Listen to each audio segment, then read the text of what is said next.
Okay then guys, and welcome to another video for Gaming Unplugged UK, and this time we're looking at Pac-Man the board game.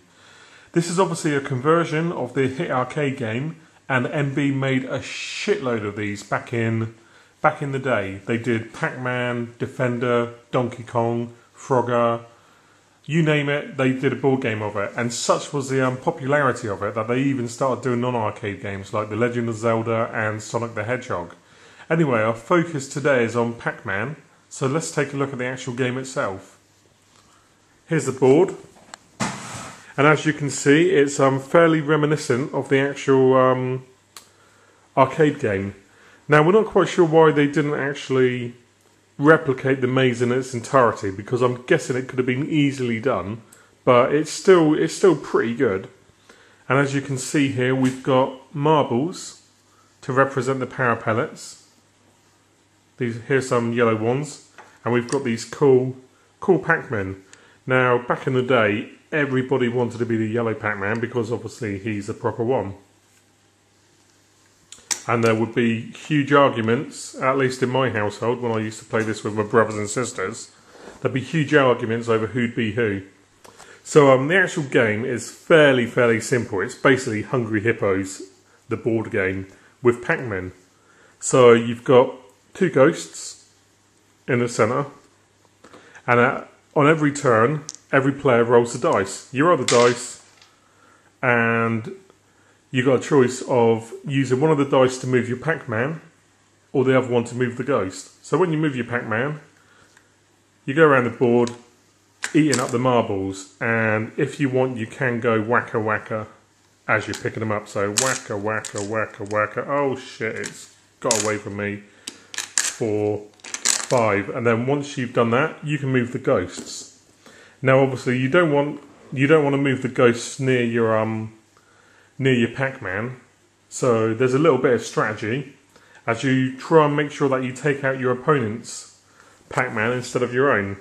When your Pac-Man is caught, you hand over 2 of your dice, 2 of your coins to your opponent, and the game continues until all the dice on the board have been eaten up.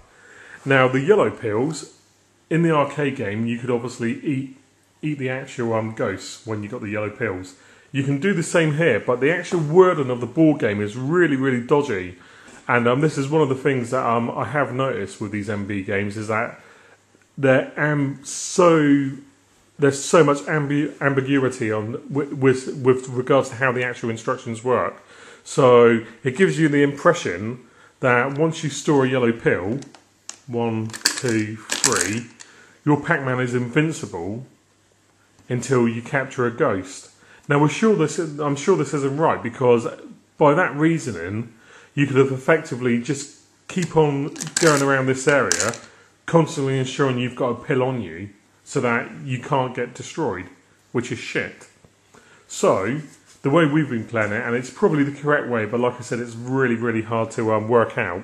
The way we do it is obviously at the end of a turn, the power pellet goes back, so you can't become invulnerable all the time. I mean, you couldn't in the arcade game, so why the hell should you be able to in the board game?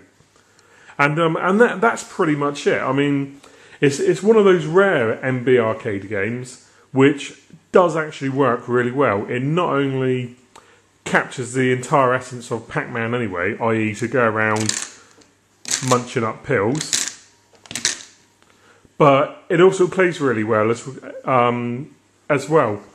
That made no sense at all. One of the things that we have found when we were reviewing these for Retro Gamer, which will be an up-and-coming issue, is that the games either did a great job of playing well as a board game, but not really emulating the actual game it was based on, or the complete opposite. Pac-Man's one of those rare games which does both. It's fairly cheap. You can pick it up on eBay for around 10-15 quid. It's not a very complex game, but it's great for playing with kids.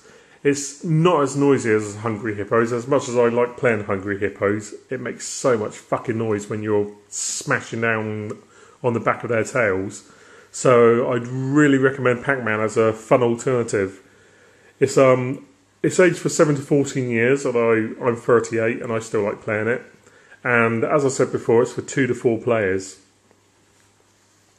So this is Do You Remember Pac-Man? And this is Darren Jones from Gaming Unplugged UK, and I'll be back with more videos very, very soon, guys. Take care.